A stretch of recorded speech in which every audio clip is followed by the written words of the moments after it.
إن الحمد لله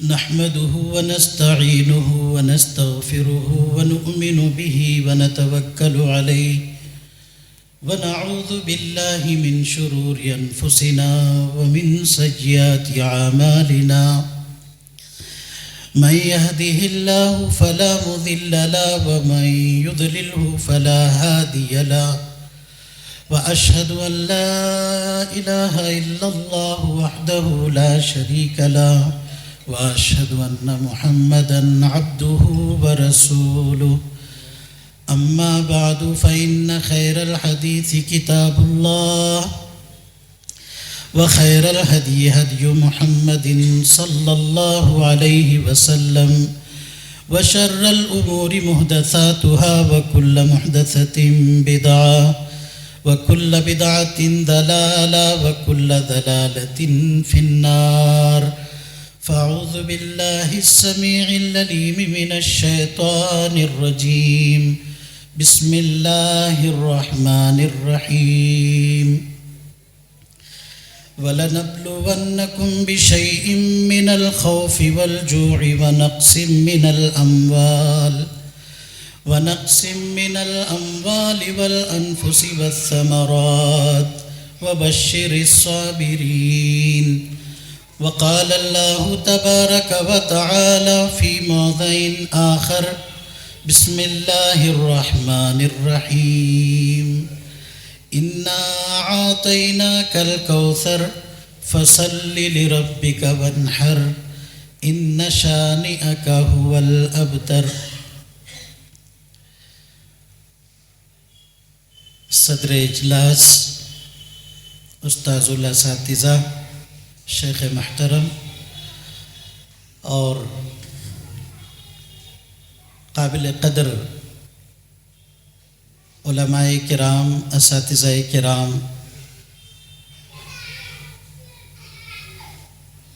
احباب جماعت اور جمعیت و خواتین اسلام، پیارے بچوں اور بچیوں، سب تعریف رب العالمین کے لیے لائق و سزاوار ہیں، جس کی تعریفوں کے بیان میں کائنات کا ذرہ ذرہ مشغول ہے. بے شمار درود اور سلام ہو اس ہستی اقدس و مقدس پر جنہوں نے گڈریوں کو عالم کا سلطان بنایا، امیوں کو علماء کا استاذ بنایا. اللہم صلی علی محمد وبارک وسلم. حمد و صلات کے بعد ایسے موقع پر عوام الناس کے مجموعے کو دیکھ کر اور اس میں صاحب علم و حلم اور سینئر ساتھیوں کو دیکھ کر اور دنیا افق پر شہرت رکھنے والے ہم اثر ساتھیوں کے درمیان اور ہم سب کے استاذ جنہوں نے ہمیں بولنے کا سلیقہ سکھلایا، ان کے سامنے کھڑے ہونے کے خیالات سے میں گھبرا ہی رہا تھا کہ ناظم اجلاس شیخ محترم نے ایک اور بجلی گویا کہ آپ نے ہماری طرف اس کو مبذول فرمایا، جس کے بوجھ کا میں اپنے آپ کو متحمل نہیں پا رہا ہوں. اللہ سے دعا کرتا ہوں کہ اللہ لڑکھڑاتی زبان اور دھڑکتے دل سے کچھ ایسی باتیں کہنے کی اور سننے کی توفیق عطا فرما جس سے میری، آپ کی، ہم سب کی آخرت سدھر جائے اور سنور جائے. میں مجھ سے پیشتر، مجھ سے پیش رو موقر خطیب کی گفتگو کے سہارے سے اپنی گفتگو کا آغاز کرنا چاہتا ہوں کہ اللہ تعالیٰ جل شانہ نے کلام پاک کے اندر ارشاد فرمایا، ہم ضرور بھی ضرور تمہیں آزمائیں گے. ہم ضرور بھی ضرور تمہیں آزمائیں گے، ہر چیز سے، خوف سے، فاقے سے، جانی نقصان سے، مالی نقصان سے، لیکن خوشخبریاں ان کے حق میں مقدر ہوں گی جنہوں نے صبر کا دامن نہیں چھوڑا ہوگا۔ اور سورۃ الکوثر کی بھی میں نے تلاوت کی سعادت حاصل کی، جس کا تعلق آزمائشوں سے لبریز زندگی گزارنے والی ہستی محمد کریم صلی اللہ علیہ وسلم کی حیات طیبہ سے ہے۔ میرے نوجوان ساتھیوں، ایک بہت بڑا پیغام تھا حضرت مولانا عبدالرؤف جامعی حفظہ اللہ کے خطاب میں ملت کے شاہی صفت نوجوانوں کے لیے، کہ نوجوان یقین محکم عمل پہ ہم اور محبت کا پیکر ہوتا ہے، اور انسانی سوسائٹی کا وہ اہم عنصر ہوتا ہے جس کی بدولت قوم اور ملت کی زندگی شاہراہ ترقی پر گامزن رہتی ہے۔ اس لیے کہ اس کی مثال ایک جاذب نظر بلڈنگ کی بنیادوں کے نیچے دبے اس پتھر کی طرح ہوتی ہے جو خود تو دفن ہو جاتا ہے لیکن اپنے اوپر ایک خوبصورت پرشکوہ اور جاذب نظر بلڈنگ کو کھڑی کر دیتا ہے۔ بالکل ایک نوجوان بھی اپنے آپ کو مٹا کر موم بتی کی طرح جلا کر گھولا کر ایک قوم کو سعادت اور عزت اور حیات بخشتا ہے۔ نوجوان ساتھیوں، یہ شہادت گہ الفت میں قدم رکھنا ہے۔ لوگ آسان سمجھتے ہیں مسلمان ہونا، مسلمان گھرانے میں پیدا ہو جانا یہ کمال کی بات نہیں ہے۔ اللہ تعالی ہم سے عمل چاہتا ہے، استقامت چاہتا ہے۔ اللہ تعالی نے دنیا کے اندر زندگی کے 2 مرحلے رکھے ہیں، ایک سلسلہ نعمتوں کا، ایک سلسلہ مصیبتوں کا۔ یہ الگ بات ہے کہ دنیا میں نعمتوں کا سلسلہ کم ہے، مصیبتوں کا سلسلہ زیادہ ہے، لیکن دونوں چیزیں آزمائش ہیں۔ نعمت بھی آزمائش ہے، مصیبت بھی آزمائش ہے۔ نعمت دے کر اللہ رب العزت اس لیے آزماتا ہے کہ میرا بندہ نعمتوں میں کھو کر کے رہ جاتا ہے، یا نعمتیں دینے والے رب العالمین کو بھی یاد کرتا ہے کہ نہیں کرتا ہے۔ مصیبت اس لیے دی جاتی ہے کہ بندہ مصیبتوں میں کھو کر رہ جاتا ہے، یا مصیبت دور کرنے والے مشکل کشا کو پکارتا ہے کہ نہیں پکارتا ہے۔ دونوں صورتیں آزمائش ہیں، اور دونوں صورتوں میں اجر کا وعدہ ہے۔ بندہ شکر کرے تب بھی اجر پاتا ہے، صبر کرے تب بھی اجر پاتا ہے۔ مومن کے لیے ایک خوبصورت 2 مواقع ہیں۔ اور جو بندہ نعمت آنے پر کہتا ہے کہ میرا کمال ہے، مصیبت آنے پر کہتا ہے کہ میں غریب ہی دنیا میں رہ گیا ہوں، ایک مصیبت ختم ہی نہیں ہوئی کہ دوسری مصیبت مجھ پر آ گئی۔ نوجوان انٹرویو دینے کے لیے جاتا ہے اور زبردست انٹرویو دے کر کے آتا ہے، کامیاب ہو جاتا ہے، تو آنے کے بعد دوستوں سے کہتا ہے کہ بڑا ٹف تھا انٹرویو، لیکن میں نے کچھ کیئر نہیں کیا، یوں میں نے جب سب کے جواب دے دیے۔ فیل ہو جاتا ہے تو آ کر کے کہتا ہے کہ اللہ نے مجھے کامیاب نہیں کیا۔ یہ کفران نعمت ہے۔ رب العزت کا وعدہ ہے شکران نعمت پر نعمتوں میں اضافہ کیا جائے گا۔ کفران نعمت کی سزا یہ ہے کہ رب العزت اس سے نعمت چھین لے گا۔ اللہ نے جوانی کی نعمت دی ہے، صحت کی نعمت دی ہے، دیندار ماں باپ کی نعمت دی ہے، خوبصورت اولاد کی نعمت دی ہے، جوانی کی نعمت دی ہے، اترتی چڑھتی سانسوں کی نعمت دی ہے، اور ان سب سے بڑھ کر دین کی عظیم نعمت سے ہم کو نوازا ہے۔ نعمت کے چھننے کا انتظار نہ کریں، نعمتیں چھننے سے پہلے نعمتوں کی قدر کریں۔ جی اللہ نے صحت اور تندرست، اور آج کے دور میں نعمتوں کی بہتات ہے۔ وہ پچھلے زمانوں کی بات تھی جب نعمتوں کی قلت تھی، بادشاہ بھی ان نعمتوں سے محروم تھے جن نعمتوں سے آج ہم کو رب نے نوازا ہے۔ جی بادشاہوں کو یہ بجلی کے خمخمے نصیب نہ تھے، یہ LED کی لائٹیں نصیب نہ تھیں جو آج ہم سوئچ آن کریں تو روشنی دن کی طرح چمکنے لگتی ہے۔ ان کو چراغ اور مشعل جلانے پڑتے تھے، چاہے ان مشعلوں کے اندر گھی ہی کیوں نہ ڈالا جاتا تھا بادشاہوں کے محلوں میں، لیکن اتنی روشنی ان کے محلوں میں بھی نہیں ہوا کرتی تھی۔ پنکھا جھولنے کے لیے ان کو خادم رکھنے پڑتے تھے۔ آج غریب سا غریب مکان بھی پنکھے سے محروم نہیں ہے، کم از کم ٹیبل فین تو ہوتا ہے، سیلنگ فین ہوتا ہے۔ نعمتوں کی بہتات اتنی ہیں کھانے پینے کی بھی، کسی زمانے میں شاید کہا جاتا تھا کہ فاقے سے اور بھوک سے مر گئے، آج ہمارا محروم القسمتی کا زمانہ ہے کہ کھا کھا کر کے لوگ مرتے، اتنی بہتات ہے۔ جی بلڈ پریشر کیوں ہوتا ہے، ڈائبٹیز کیوں ہوتا ہے؟ عزیزان گرامی، نعمتوں کی فراوانی ہے، لیکن خوش فہمی میں مبتلا نہ ہو، یہ آزمائش ہے کہ ہم کہاں تک ان نعمتوں کی قدردانی کر رہے ہیں۔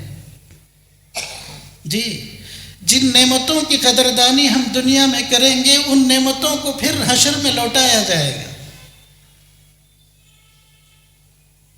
قال رب لم حشرتنی عاما وقد كنت بصیرا قال كذلك اتتك آیاتنا فنسیتها وكذلك اليوم تنسى۔ جب قبر سے اٹھایا جائے گا اندھا بنا کر کے تو رب سے پوچھے گا، اللہ دنیا میں تو میں بینا تھا، آج قبر سے تو نے مجھے نابینا بنا کر کے کیوں اٹھایا؟ اللہ تعالیٰ فرمائے گا، ہاں یہ نعمت ہم نے تم کو دنیا میں دی تھی، تم نے اس کی قدر نہ کی، اس لیے آج تم اس نعمت سے محروم ہو، اس کی ہمیں کوئی پرواہ نہیں ہے۔ دوستو دنیا میں بھی یہ سزا ہمیں مل رہی ہے۔ وَمَنْ عَارَضَ عَنْ ذِكْرِي فَإِنَّ لَهُ مَعِيشَةً ضَنْكَ وَنَحْشُرُهُ يَوْمَ الْقِيَامَةِ أَعْمَى۔ حشر کی سزا وَلَعَذَابُ الْآخِرَةِ أَكْبَرُ لَوْ كَانُوا يَعْلَمُونَ۔ ہمیں اگر شعور ہو تو جان جائیں حشر کا عذاب بہت بڑا ہے، دنیا کا عذاب ہم سہ رہے کہ اللہ تعالیٰ نے فرمایا جو ہمارے ذکر کو پیٹھ پیچھے ڈال دے گا، جزدان میں لپیٹ کر کفن کی طرح باندھ کر تابدان کے اندر جو قرآن کو بند کر دے گا، اللہ کے احکامات سے منہ موڑ کر زندگی گزارے گا، ہم اس پر عرصہ حیات تنگ کر دیں گے، اس کی خوشحالی کو چھین لیں گے، اس کے سکون کو غارت کر دیں گے۔ جبکہ رب العالمین کا وعدہ ہے، من عمل عملا صالحا من ذکر او انثى فهو مؤمن فلنحيينه حیاتا طیبہ۔ خوشحال زندگی ان کے لیے مقدر ہوگی جنہوں نے نیک اعمال کیے ہوں گے ایمان لانے کے بعد۔ تو حضرات گرامی، نعمتوں کا سلسلہ بھی ایک آزمائش ہے، مصیبتوں کا سلسلہ بھی ایک آزمائش ہے۔ جو مومن آزمائشوں میں مبتلا ہوتا ہے، رب اس کو کندن بناتا ہے۔ ہم نفیس سا کپڑا پہنتے ہیں، جب وہ میلا کچیلا ہو جاتا ہے تو اس کو ہم غسل خانے میں دیکھنا پسند کرتے ہیں، میلے دان میں ڈال دیتے ہیں۔ اگر وہ کپڑا بیڈ روم میں نظر آئے تو بیوی کو ڈانٹتے ہیں کہ یہ میلا کچیلا کپڑا بیڈ روم میں کیا کر رہا ہے؟ لے جاؤ اس کو غسل خانے میں ڈال دو، میلے دان کے اندر ڈال دو۔ میلے کچیلے کپڑے کو ہم دیکھنا بھی پسند نہیں کرتے، مگر وہی کپڑا جب دھوبی کو ڈالتے ہیں، کھولتے ہوئے پانی میں جب اس کپڑے کو دھوبی دھوتا ہے، پتھر پر پیٹتا ہے، کڑکڑاتی دھوپ میں سکھاتا ہے اور گرما گرم استری اس پر پھیرتا ہے، اور وہ ململ کا نفیس سا کپڑا آپ زیب تن کرتے ہیں، پہن کر مسجد کو آتے ہیں، آپ کا ساتھی پوچھتا ہے بڑا نفیس کپڑا ہے، آپ نے کہاں سے اس کو خریدا؟ تو منہ بھر کر آپ کہتے ہیں کہ فلانے شاپنگ مال سے میں نے اس کو خریدا ہے، بنگلور گیا تھا وہاں سے میں نے اس کو لایا ہے، یہ کہیں نہیں ملتا۔ یہ اس تعریف کے لائق کب بنا؟ جب اس کو پانی میں کھولایا گیا، پتھر پہ پیٹا گیا، دھوپ میں سکھایا گیا، استری گھمائی گئی، تو وہ تعریف کے قابل بنا آپ کے جسم پر آنے کے بعد۔ زیور جب تک سونے کا بسکٹ رہتا ہے گلے کی زینت نہیں بنتا، جب سنار اس کو بھٹی میں تپاتا اور کندن بناتا ہے، اس کو زیور بناتا ہے، گلے میں بہن سجاتی ہے اور سہیلیوں سے اس کی تعریفیں کرتی ہے، سعودی عرب سے میرے بھائی نے اس کو لایا تھا۔ تو یہ چیزیں تعریف کے قابل کب بنتی ہیں؟ جب آزمائشوں کے مرحلوں سے گزرتی ہیں۔ اگر اللہ کپڑے کو زبان دے دے تو وہ کہے کہ مجھے بلا وجہ کیوں پیٹا جا رہا ہے، تو آپ کہیں گے کہ میاں تم تعریف کے قابل تب بنو گے جب میل کچیل صاف ہو جائے گا۔ مومن کو بھی رب العزت اس لیے تپاتا ہے تاکہ اس کو جنت کے قابل بنائے، اس کے گناہوں اور خطاؤں کو مٹائے، اگر خطائیں نہ ہو تو درجات کو بلند کرے۔ تو مومن آزمائش اور مصیبت کے آنے پر شکوہ نہیں کرتا، صبر کرتا ہے۔ دوستو، کیا ہم نے کبھی دیکھا ہے کہ کسی رئیس کا دولت سے پیٹ بھر گیا ہو، یا دیکھا ہے کسی غریب کو بھوکا مر گیا ہو؟ وہ رب العزت دینے والی ذات۔ عزیزان گرامی، نعمتیں اور مصیبتیں دونوں آزمائش ہیں، اور سچا مومن وہ ہے جو استقامت کا دامن نہیں چھوڑتا، چھوٹی چھوٹی باتوں پر دل چھوٹا نہیں کر لیتا، اپنے بھائیوں سے منہ موڑ کر زندگی نہیں گزارتا، دل شکستہ ہو کر دیواریں اتنی اونچی نہیں بنا لیتا کہ کسی کا چہرہ ہی نظر نہ آئے۔ وہ ایمان کی زندگی بسر کرتا ہے، اللہ کے احکامات کی پابندی کرتا ہے۔ آج چھوٹی چھوٹی باتوں پر ہم دل شکستہ ہو جاتے ہیں، معمولی باتوں پر گھبرا جاتے ہیں، کسی کی للکار سے ڈر جاتے ہیں، لالچ میں آ کر پھسل جاتے ہیں، استقامت کا ساتھ چھوڑ دیتے ہیں، کبھی دین کے کام سے سستی اور لاپرواہی اس لیے برتتے ہیں کہ ہم پریشان ہیں۔ یار، آپ مسجد میں کئی دنوں سے نظر نہیں آ رہے ہو، آ جاؤ نماز کے لیے، کیوں نظر نہیں آ رہے ہو؟ نہیں، ابھی ان دنوں کچھ پریشان ہوں، کچھ مسائل ہیں، جب حل ہو جائیں گے تب انشاءاللہ آ جائیں گے۔ اللہ تعالیٰ تو فرماتا ہے کہ میاں تم کہتے ہو کہ اللہ میرا حال دیکھ، مگر اللہ تو کہتا ہے کہ اپنا نامہ اعمال دیکھ۔ اللہ کی سنت یہ ہے کہ ہم پہلے اپنے حالات کو بدلیں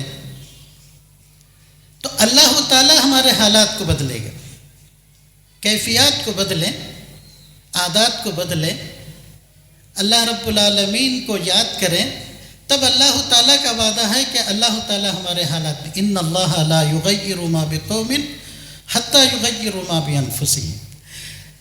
میرے بھائی اور عزیز دوستو، میرے اور آپ گناہگار ذہنوں، زبانوں اور جسموں کا کیا کہنا، جناب محمد رسول اللہ صلی اللہ علیہ وسلم کی ذات مقدسہ مبارکہ مطہرہ، آپ کی زندگی تو پیدائش سے لے کر جوانی تک، جوانی سے لے کر وفات تک آزمائشوں سے لبریز تھی۔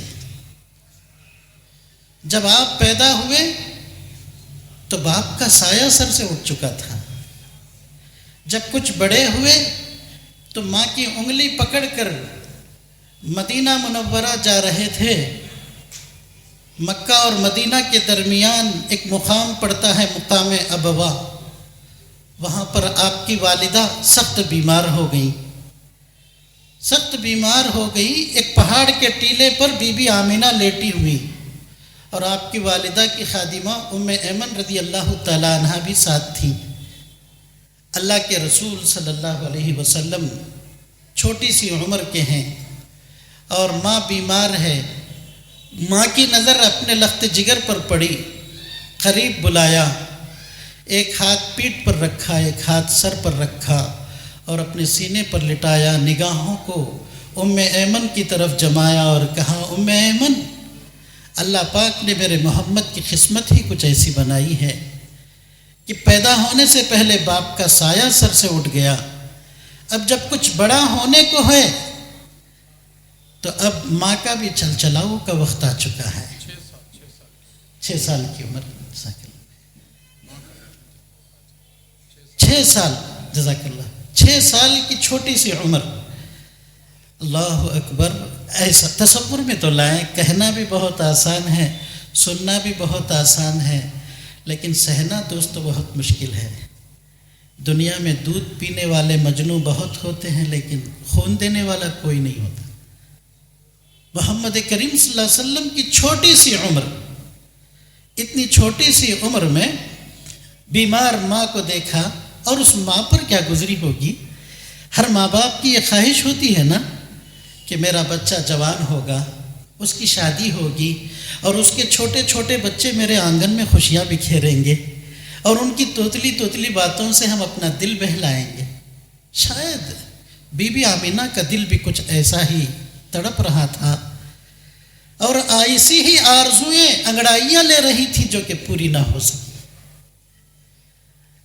اس طرح کہتے کہتے آخری ہچکی لے کر حضرت بی بی آمینہ اس دنیا سے ہمیشہ کے لیے رخصت ہو گئی، اور یہ وصیت کر گئی تھی ام ایمن رضی اللہ تعالیٰ عنہ سے کہ ام ایمن، محمد کی انگلی پکڑ کر لے جانا، سردار عبد المطلب کے حوالے کرنا، بی بی آمینہ کا ان کو سلام سنانا، اور کہنا کہ عبداللہ والا پیار بھی آپ نے دینا ہے، آمینہ والا پیار بھی آپ نے دینا ہے۔